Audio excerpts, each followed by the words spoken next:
হঠাৎ করে কেন আমি ছাদে পানি দিচ্ছি এরকম কোশ্চেন অনেকে থাকতেই পারে। ছাদে হঠাৎ করে কেন পানি দেওয়া হচ্ছে এরকমভাবে?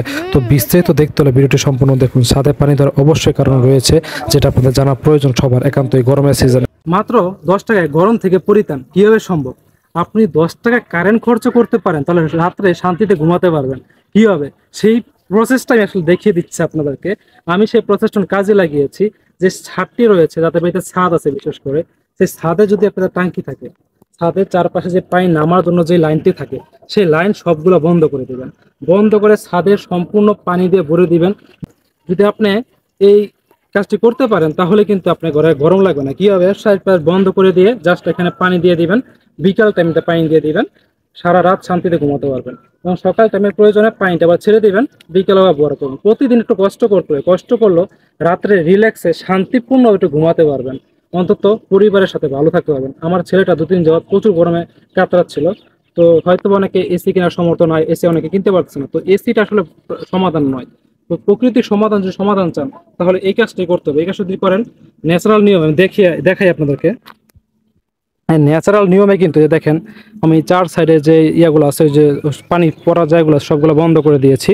বন্ধ করে দিয়ে কিন্তু আমি ছাদে মোটামুটি পানি যেভাবে দিয়েছি, দেওয়ার পরবর্তীতে কিন্তু আপনার ছাদটা একদম এখন যে ঠান্ডা হয়েছে, পানিগুলো ঠান্ডা হয়ে গেছে।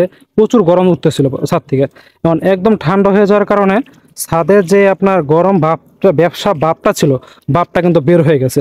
যে ভাবটা রাত্রে আপনার নর্মালি যদি ঠান্ডা হতে যায়, রাতে 2টা, 2:30, 3টা বেজে যায় এই গরমটা কমতে, সে 3টা পর্যন্ত অপেক্ষা না করে এখন আপনারা কিন্তু সহজেই যদি এই বিকালবেলা পানি দিয়ে দেন, তাহলে দেখা যাচ্ছে যে সন্ধ্যার আগে ঠান্ডা হয়ে যাবে।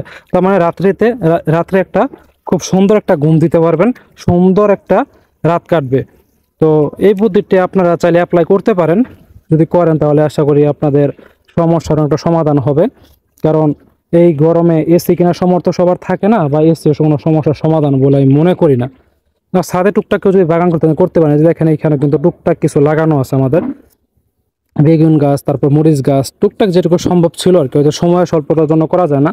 তো এই এলাকায় গ্রামের বাড়িতে ছাদ বাগানও করা যায়, অন্য কিছু করা যায়। তো এটা যেহেতু গ্রামের বাড়ি, তো ছাদ বাগান আছে, অন্য কাজকর্ম আছে, সবকিছু আসলে একত্রে করা যায়। মরিচ গাছ আছে, বোম্বাই মরিচ, তো সবকিছু মিলে এই তো আজকের মতো এই পর্যন্ত ছিল। তো বুদ্ধিটা কার কাছে কিরকম লাগছে অবশ্যই জানাবেন। যদি প্ল্যানটি ভালো লাগে থাকে তাহলে অবশ্যই ট্রাই করবেন, আর অবশ্যই আমাদের পেজের সাথে থাকবেন। ধন্যবাদ সবাইকে, আল্লাহ হাফেজ।